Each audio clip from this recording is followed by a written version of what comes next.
sleep and you get to sleep. On the sleep.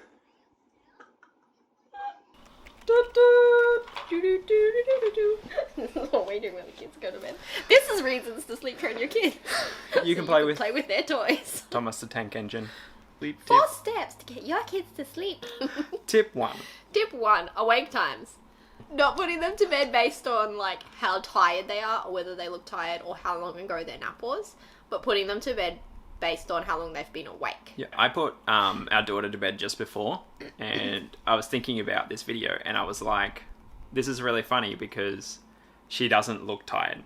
Like, she did look tired all morning, just generally, but she, like, it was like 10 minutes till she had to be asleep, and she was having a party. Like, she was literally like, I was trying to read her a little story, and she just was just like, la la la, and laughing, and like, you know, trying to look at me and play. And within like 8 minutes of putting her down, closing the door, she was asleep. Yeah. Yeah, so it's all about like awake times, and you can actually Google like baby awake time windows. And that'll tell you like recommended awake times for your kid, and they're usually like, you know, between 2 and 2.5 hours. So you got to figure out, like, it's a bit of trial and error figuring out what it is for your kid, but it's so handy. I find that if your kid looks tired or if they're rubbing their eyes and yawning, it's too late. You've missed it. Like, you missed the boat. Put them to bed anyway, but like you've missed when they needed to go to bed. I find that they need to go to bed before they start showing tired signs. Despite what everything says, because once they start showing tired signs, it's like 30 seconds and then they're overtired and won't go to sleep. Yeah, the hospital's like, make sure you put them to bed at their sleep signs. Like, no. Kids have awake times, and I know that all babies are different, but they're all the same as well. They all need, you know, it's not, all babies are different, so some babies need 2 hours awake before nap, and some babies need 8 hours. No. Like, they're different, but they're all going to need between 2 and 3 hours, or whatever it is for your age. That's, super important when trying to get your kids to sleep. That they're not overtired. Can you actually get Ollie? Yeah. So we had to change cameras because I ran out of battery. You ran out of battery. I ran out of battery. This child is appropriate to our next point. Tip number 2, wake your babies up. Wake them up. Totally worthwhile doing. We wake our kids, if they're not already awake, we wake our kids at 7 o'clock every morning. And then their bodies are used to that, so they're not super grumpy when they wake up. It gives us a time, like we know at 7 o'clock our kids are going to be up, so we know what activities we can go to and when to book times in to see people. It also, we know exactly what time their naps are going to be every single day. And exactly what time they're going to go to bed. You want to minimise, like, the amount of decisions you have to make in a day as a parent. I feel like, like, there's so much stress involved in, like, just parenting in general. So, like, knowing when their sleep time is, when, like, how long they're going to sleep for, and, like, when you're going to get them up, all of that.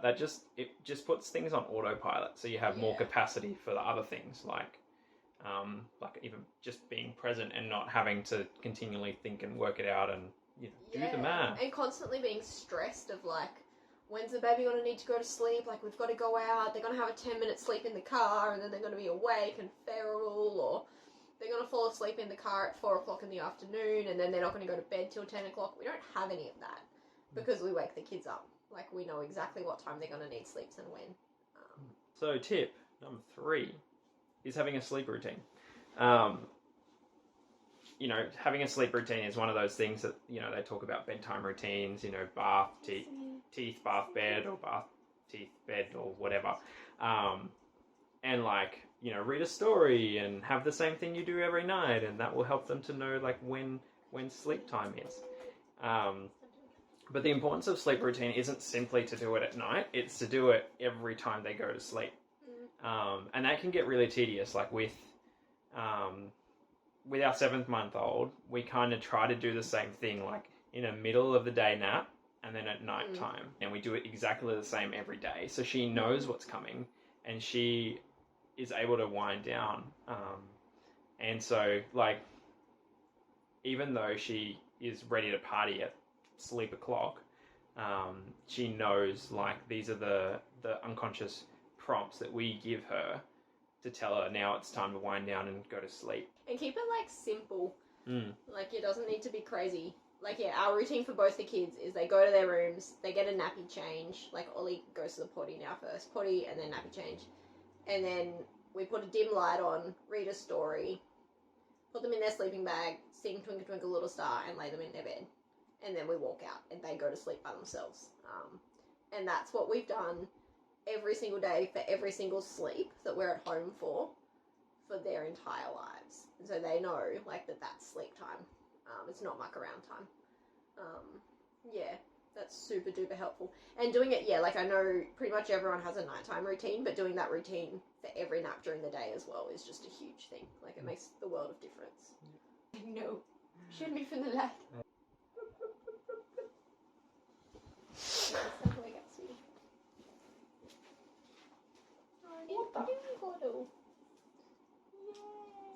So, number 4 is what your baby eats during the day. Kick me.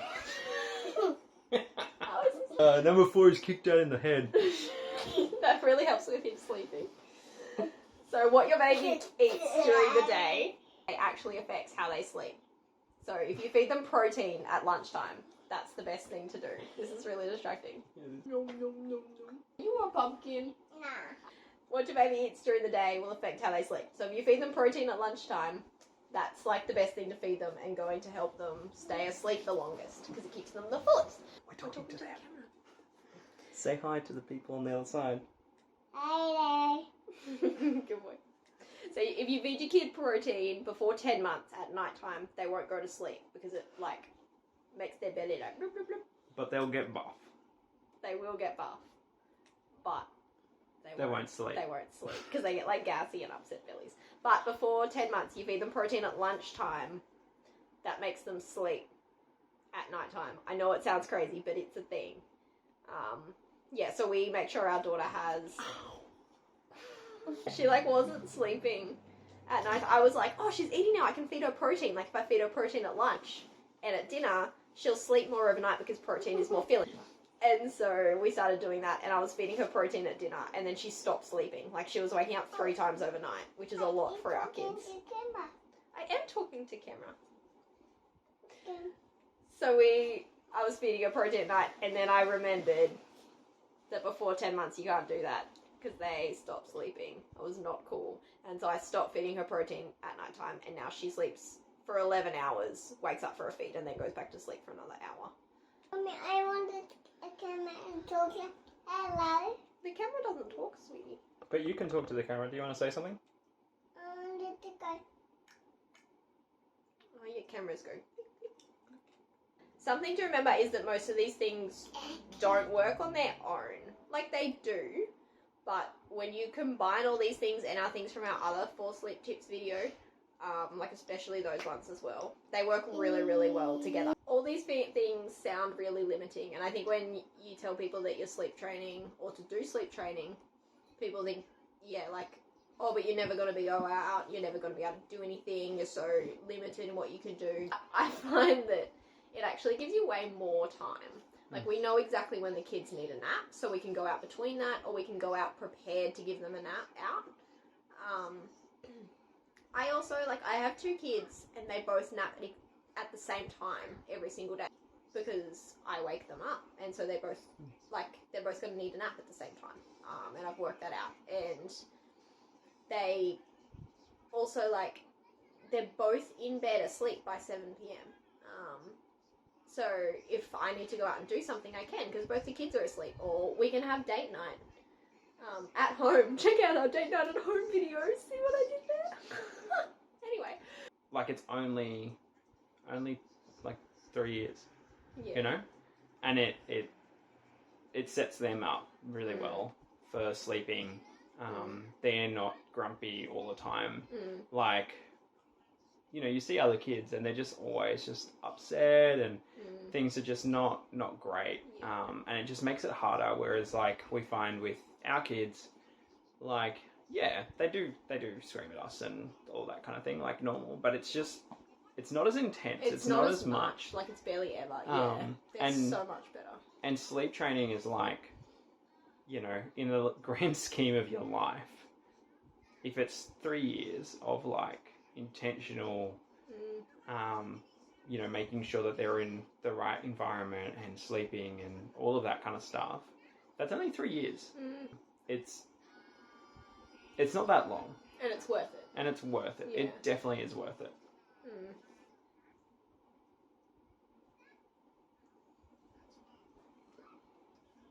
Please subscribe.